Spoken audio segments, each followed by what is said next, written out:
खबर है, क्योंकि ये अगर हम स्पेशली देखें फीमेल ट्रैफिकिंग का मामला भी इसमें सामने आ रहा है, इन्वेस्टिगेशन का पार्ट है ये भी। अब तेज रफ्तार में खबरें आपको दिखाते हैं।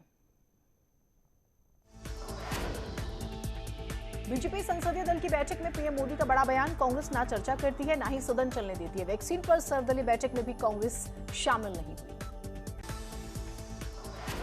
1 अगस्त को लखनऊ दौरे पर आएंगे गृह मंत्री अमित शाह। सरोजनी नगर में पुलिस लाइन और फॉरेंसिक यूनिवर्सिटी का करेंगे शिलान्यास। 7 और 8 अगस्त को 2 दिवसीय दौरे पर लखनऊ आ रहे हैं बीजेपी के राष्ट्रीय अध्यक्ष जेपी नड्डा। इस दौरान 2022 की रणनीति पर मंथन होगा। सीएम योगी आदित्यनाथ 5 कालिदास आवास लखनऊ में उन्होंने जनता दरबार लगाया। सीएम ने जनता दरबार में लोगों की समस्याएं सुनी। कोविड-19 के प्रबंधन के लिए गठित टीम 9 के साथ मुख्यमंत्री योगी आदित्यनाथ ने बैठक की है। बैठक में TTT के साथ कोरोना को रोकने के लिए लगातार काम करने का भी निर्देश दिया। मुख्यमंत्री ने पीजीआई में भर्ती कल्याण सिंह से भी मुलाकात की, उनका हाल जाना। कई दिनों से पीजीआई में भर्ती हैं पूर्व सीएम कल्याण सिंह। योगी सरकार ने बड़ा फैसला लिया, 31 जुलाई तक जल्द खत्म होंगे 13 विभागों के सदियों पुराने 48 कानून। कैबिनेट के प्रस्ताव पास करवाने की तैयारियां तेज। कैबिनेट से लखनऊ में बीजेपी के 22 प्रकोष्ठ और 26 विभागों की बैठक। नए पदाधिकारियों के साथ मिशन 2022 की रणनीति पर मंथन। कल किसानों के समर्थन में ट्रैक्टर मार्च पर मुश्किल में राहुल गांधी। महामारी अधिनियम के तहत और मोटर व्हीकल एक्ट में केस दर्ज हुआ।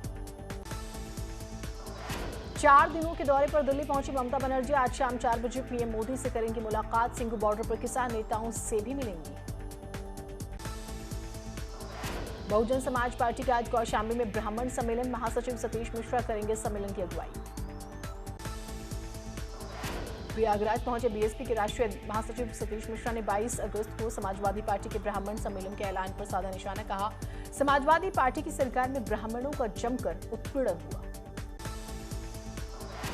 बेसिक शिक्षा मंत्री सतीश द्विवेदी ने बीएसपी और एसपी पर ब्राह्मणों को बरगलाने का आरोप लगाते हुए कहा है कि बीजेपी सबका साथ सबका विश्वास में भरोसा करती है।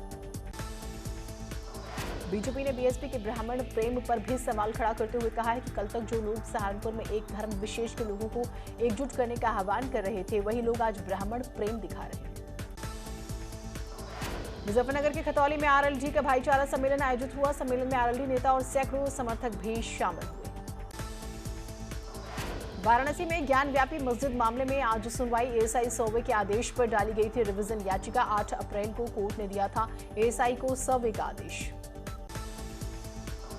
वाराणसी में शंकरपुरी अन्नपूर्णा मठ मंदिर के नए महंत बनाए गए हैं। श्री पंचायती महानिर्वाणी अखाड़ा ने इसकी घोषणा की है। महंत रामेश्वर पुरी के देहांत के बाद से ही पद खाली था।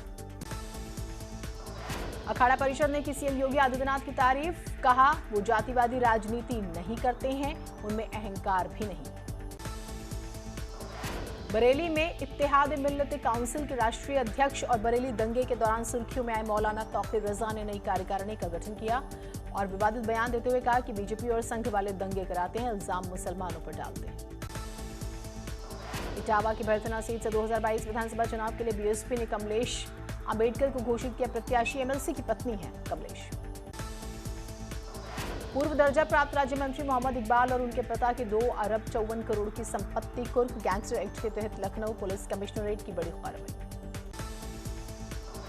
यूके की कोर्ट ने विजय माल्या को बड़ा झटका देते हुए दिवालिया घोषित कर दिया है। केस जीतने वाले भारतीय बैंक अब जब्त कर सकेंगे संपत्ति। फैसले के खिलाफ अपील करेंगे माल्या।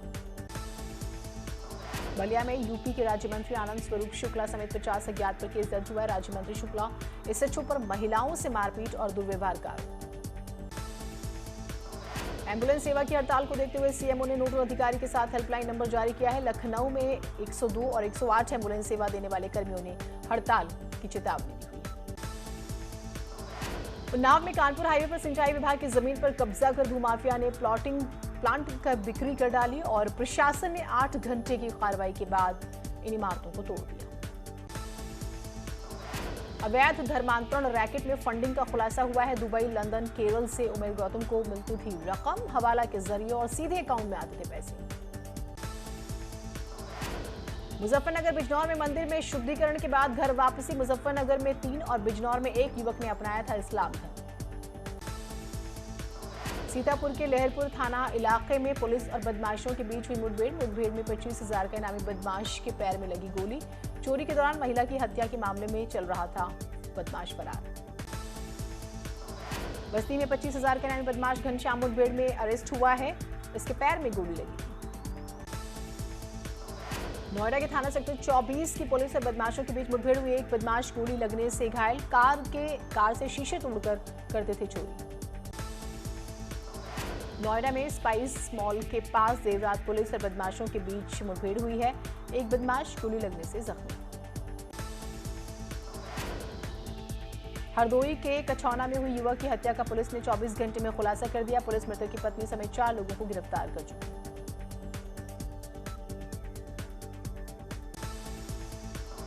हरदोई में हत्या के 4 आरोपी गिरफ्तार। पत्नी ने अवैध रिश्ते में बाधा बनने पर प्रेमी से करा दी पति की हत्या। पुलिस अब जांच में जुटी। हापुड़ पुलिस ने चोरी की घटनाओं का खुलासा करते हुए 2 बदमाशों को किया गिरफ्तार। बंद पड़े मकानों को निशाना बनाते थे बदमाश। मेरठ में जमीन के विवाद में एक शख्स की हत्या करने की कोशिश की गई। चाकू मारने के बाद उसे गोली मार दी गई। वारदात को अंजाम देकर बदमाश फरार।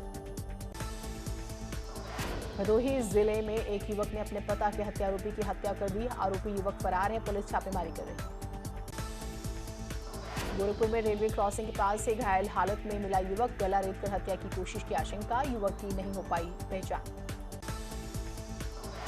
गोरखपुर पुलिस ने बुजुर्ग हरिनारायण यादव की हत्या का सनसनीखेज खुलासा कर दिया। भतीजे ने ही अपने दोस्त के साथ मिलकर इस हत्या की वारदात को अंजाम दिया था।